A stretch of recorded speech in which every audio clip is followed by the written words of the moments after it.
Chris, has Europe been a chance lost? Yeah, definitely. I think that's the way we're looking at it. We're pretty disappointed that we're out at this stage, and we go back to the Racing Metro. We've done really well. They're a very good side. They've got depth all the way through, all that sort of stuff. But there's opportunities in both of those games where we could have won and we didn't. And then we look at the situation on Sunday, and I think that's an opportunity lost there. And we did lots of really good stuff for a long periods of time in that game. There's just a few incidences that have then turned the ball over, and they've ended up scoring on us. So that's just, I guess, part of learning for a young group and part of us where we're at developing. And again, you can't go away from the fact that you add a bit more experience in there, and the likes of Lydiot and Decock Steenkamp and a few other boys up front. We get those guys back, and then it's potentially a different situation, isn't it? But I think as a coaching group, as an organisation, we're really proud of what we've been able to achieve with a young side. But we are disappointed because, again, as Ospreys, our standards better than that. Given that you're top of the Pro 12, how much of a jump has it been from Pro 12 competition to Europe? Oh, it's huge, and I think that's the beauty of the competition, isn't it? Europe's awesome, and I think there's definitely been a step up. I think you just look at the games over Christmas period and the New Year, and then you look at that performance on the weekend. It's completely different games, aren't they? So I think there is a gap there, and I think we've managed pretty well in physically, given the situations. But again, just tactically, we've probably been a little bit naive at times. But again, that's just it's part and parcel of a young developing team. Griff mentioned post-match that you can't get away from the funding issue when you look at Toulon's, Racing, and so on. In football terms, is there a worry where it's going to be a Real Madrid, Barcelona, and the rest of us? I think there's definitely got that potential, hasn't it?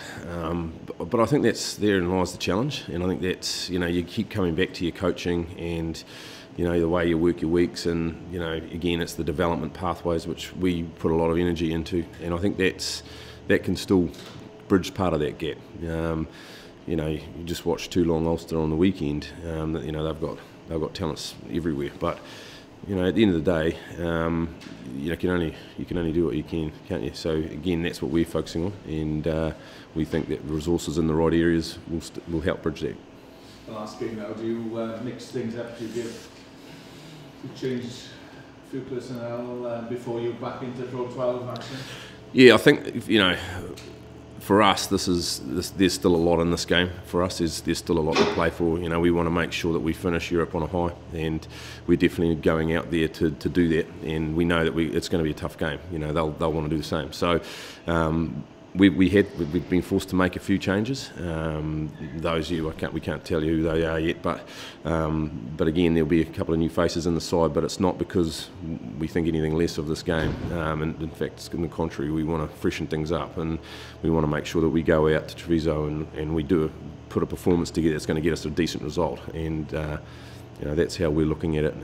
Every opportunity we've got to pull a jersey on, in the Ospreys jersey, we want a decent performance and a standard that we and our fans can be proud of, and that's what we're striving for this weekend. Just a final one from you. Are you worried that you're not getting some of the decisions at scrum time at the moment? Yeah. Probably since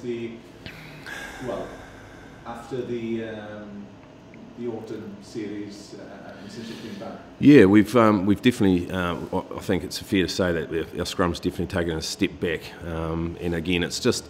It's the frustrating thing for all of us, and I'm putting players in this as well, is that it's actually only a couple of little things.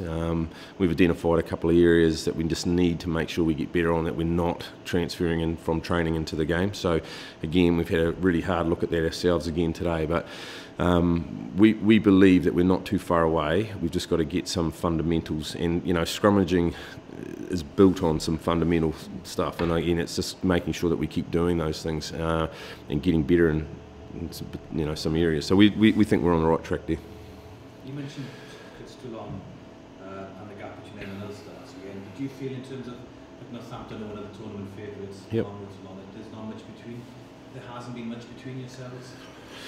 Well, I think at the end of the day, like if you look at that performance on Sunday, and you know Northampton might look at it differently, but we were well in that game, and again it's our errors that have created opportunities for them, and they are a very effective team.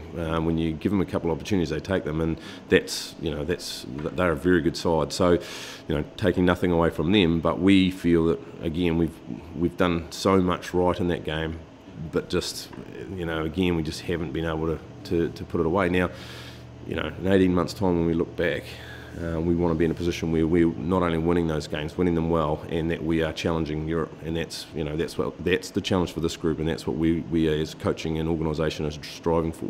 So what lessons do you take over the years?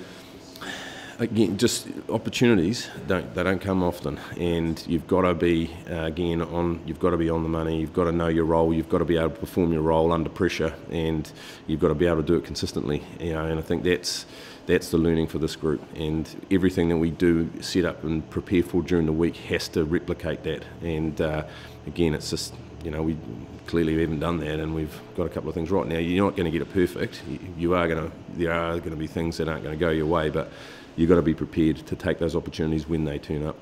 Is it difficult to motivate players when qualification has been taken out of your hands and it's essentially what you call a dead river? No, because again we've talked about the Osprey standards, and there is no dead grubbers for us. There's a massive learning to be had out of this next game. We want to make sure we get a result out here, and I think for us, Europe is effectively gone. We need to make sure that we're using this to build for our Pro 12 campaign as well. So there's a lot in this game that we need to make sure we get out of, and so there's no lack of motivation, particularly after this morning. And obviously the squad changed quite a bit after this weekend. How important is to get a finish, big finish before you sort of break up and lose a lot of your boys? Yeah. Again, it's making sure that we finish this off how we want it to go on, and I think that's we started well, and we want to make sure we finish well. So it's important for that to that end as well. And again, the guys that end up coming into the squad, they're all putting their hand up for selection for the next period of games while the Six Nations is on. So hell of an important time for us. Have there any of your injured players coming back? Every week brings them closer, doesn't it? But at this stage, this early in the week, it's pretty hard to sort of talk about that. I don't really know, to be honest. So. Adam Jones isn't in the squad. I know you just cheered it, but you hear when he was. Yeah, I mean, people will look at his age and look at the fact that he has been in this squad in the last maybe time on his international career. Do you think he can come back? Do you think he can still strive for a place in the World Cup squad? Yeah, and I think I think he can, and I think again he's just.